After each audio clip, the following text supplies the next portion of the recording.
कह दिया है कि आखिर उन्होंने सरकार के लिए क्या कुछ सोच के रखा है, क्योंकि एक तरफ जहां कुछ लोगों का ये कहना है कि प्रदर्शन किया जाना चाहिए, तो वहीं दूसरी तरफ कुछ लोगों का ये कहना है कि सरकार उनके लिए सकारात्मक है। तो अभी इस वक्त पर शिक्षा मित्रों को इंतजार करना चाहिए। तो इन्हीं सारी चीजों पर विराम लगाते हुए जिला अध्यक्ष वीरेंद्र शंकर जी ने बताया है कि उनके द्वारा ये कहा जा रहा है कि उनके संगठन ने दोनों ही स्थितियों के लिए रणनीतियां सोच कर रखी है। अभी फिलहाल वो इस बात का इंतजार कर रहे हैं कि सरकार ने जो वादे और दावे किए हैं उनको पूरा करे, और अगर ऐसा नहीं होता है, अगर सरकार ऐसा कुछ नहीं करती है या शिक्षा मित्रों के लिए कोई कदम नहीं उठाती है, तो इस स्थिति में उत्तर प्रदेशीय प्राथमिक शिक्षा मित्र संगठन की तरफ से कई सारे बड़े कदम भी उठाए जा सकते हैं। क्योंकि इस वक्त पर स्थिति ये बनी हुई है कि उत्तर प्रदेश के शिक्षा मित्र लगातार शासन प्रशासन से गुहार लगा रहे हैं कि अब उनकी समस्याओं का हल किया जाए। लेकिन आप देख सकते हैं कि सरकार की कथनी और करनी में काफी ज्यादा अंतर देखने को मिल रहा है। सरकार कह तो रही है कि हम आपकी समस्याओं का हल करने जा रहे हैं, लेकिन जो स्थितियां इस वक्त पर बनी हुई है उस हिसाब से लग रहा है कि मानो सरकार इन सारी चीजों को लेकर कोई कदम उठाना ही नहीं चाह रही है। फिलहाल उत्तर प्रदेश में शिक्षा मित्रों को लेकर राजनीति भी काफी ज्यादा तेज हो रही है। पक्ष विपक्ष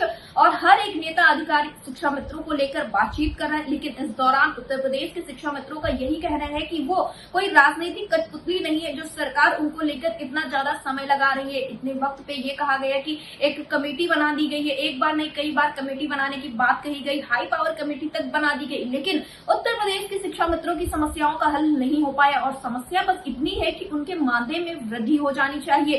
फिलहाल इन सारी चीजों को लेकर जब अटल टीवी की टीम ने बातचीत की जिला अध्यक्ष वीरेंद्र शंकर से, तो उन्होंने क्या कुछ कहा है आप भी सुनिए। वीरेंद्र शंकर जी, आपका हमारे चैनल अटल टीवी पे बहुत बहुत स्वागत है।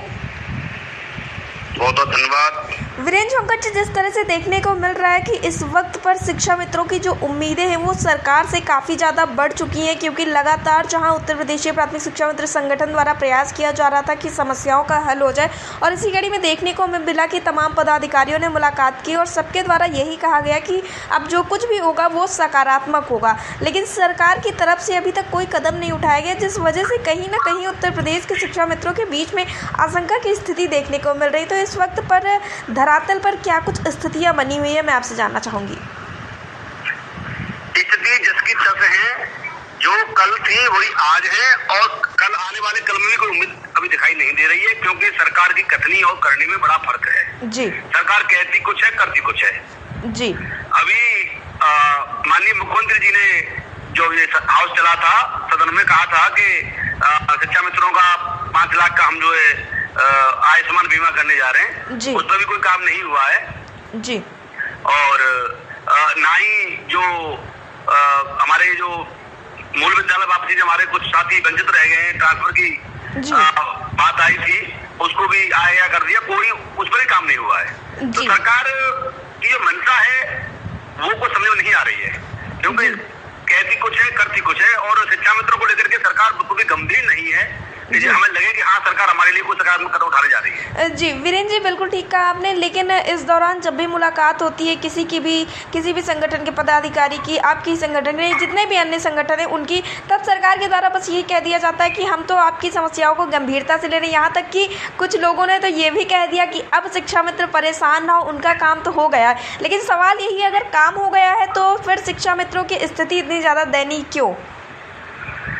मैं वही कह रहा था कि आज से 2 साल पहले भी काम हो गया था, जब हम जनप्रतिनिधियों से मिले, मंत्री से मिले, विधायक, सांसद, हमने जहां भी मुलाकात की, जिससे मुलाकात की, सबने कहा आपका काम हो चुका है, केवल माननीय मुख्यमंत्री जी घोषणा होना बाकी है। जी, लेकिन वही डाक के 3 बात, माननीय मुख्यमंत्री जी इतना डिले क्यों कर रहे हैं? अगर करना है तो इतना देरी क्यों? हम तो ये चाहते हैं मुख्यमंत्री जो करना चाहते हैं, 5,000, 10,000, 20,000, उसे कर देना। हमारे आए दिन हमारे साथी हमारे बीच से जा रहे हैं, अवसाद के कारण, आर्थिक तंगी के कारण, अब वो इतना प्रेशर है परिवार का, भरण पोषण का, बीमारी का, दवाई का, को सहन नहीं कर पा रहे हैं। जी, लेकिन इतना देरी क्यों की जा रही है? अगर यही स्थिति रही तो आने वाले समय में शिक्षा मंत्री रहेंगे नहीं। जी, वीरेंद्र शंकर जी, इस बीच में ये भी देखने को मिला कि तमाम शिक्षा मित्रों ने ये रणनीति भी बनाई कि जो है वो इस्तीफा दे दिया जाएगा, लेकिन इसी के साथ संगठनों का जहाँ तक ये कहना है कि अभी सरकार सकारात्मक है। हम क्यों देंगे इस्तीफा? हम नहीं देंगे, हम संघर्ष करेंगे। हम संघर्षशील व्यक्ति हैं, हमने संघर्ष किया है, पहले भी हमने संघर्ष के बल पे ही जो पूर्ववर्ती सरकारें थी हमने अपने संघर्ष से ही सरकार को इतना विवश कर दिया था। सरकार ने हमारी बात सुनी, लेकिन आज की जो सरकार है इन पे कोई असर नहीं हो रहा है। ये तो बात भी नहीं सुन रही है जी।